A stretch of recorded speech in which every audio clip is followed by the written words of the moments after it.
எடப்பாடியினுடைய பொதுக்கூட்டம் கிட்டத்தட்ட 100 தொகுதிகளை நான் ரீச் பண்ணியிருக்கிறேன்றார். 3000 கிலோமீட்டர் வரைக்கும் நான் பயணிச்சிருக்கிறேன்றார். 100 தொகுதியில் ஒரு தொகுதியில் கூடயா புரட்சி தலைவர் சிலையோ புரட்சி தலைவி சிலையோ இல்லை. நீங்கள் ஆரம்பிக்கும் போதே புரட்சி தலைவரையோ புரட்சி தலைவியோ வழிபட்டு ஆரம்பிச்சிங்களா? நினைவிடத்திற்கு சென்றிருக்கீங்களா? அவர்கள் சிலைக்கு மாலை போட்டிருக்கிறீங்களா? என்ன நோக்கம்? யார் நீங்கள்? பல இடங்களில் எடப்பாடி படத்தை மட்டும் போட்டு அதிமுக கொடி பிடிக்கிறீங்களே. அந்த கட்சியை நிறுவியவர், அந்த கட்சியை மாபெரும் மக்கள் கழகமாக மாற்றியவர், 2 மாபெரும் மக்கள் தலைவர் இருக்காங்கல்ல, எப்படி எளிதாக மறந்துட்டீங்க? எம்ஜிஆர் மறந்துட்டார். அப்போ இபிஎஸ் மறந்ததனுடைய விளைவு தானே விஜய் தூக்கி நிறுத்துறாரு.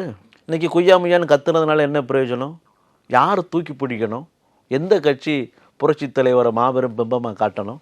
அதிமுக தானே செய்யணும். அதிமுக நிறுவனர் தானே அவர். அதுவும் ஏழை எளியவர்களுக்காக, மக்களின் நலன்களுக்காகவே எல்லா கட்சியும் தலைவர் கூடி ஆரம்பிச்சிருப்பாங்க. இது வரைக்கும் உலகத்தில் இருக்கிற எந்த பார்ட்டியாக இருந்தாலும் பியூரோக்ராட்ஸ்ன்னு சொல்லிட்டு அதிகார மையமாக இருக்கிறவங்க தான் ஆரம்பிச்சிருப்பாங்க. ஆனால் அதிமுக அப்படி இல்லையே. தொண்டன் ஆரம்பித்த கட்சியில் தலைவர் தன்னை உறுப்பினரெல்லாம் சேர்த்துக்கிட்டாரு. அந்த கட்சியை நீங்கள் எப்படி ஆக்கி வச்சுருக்கிறீங்க?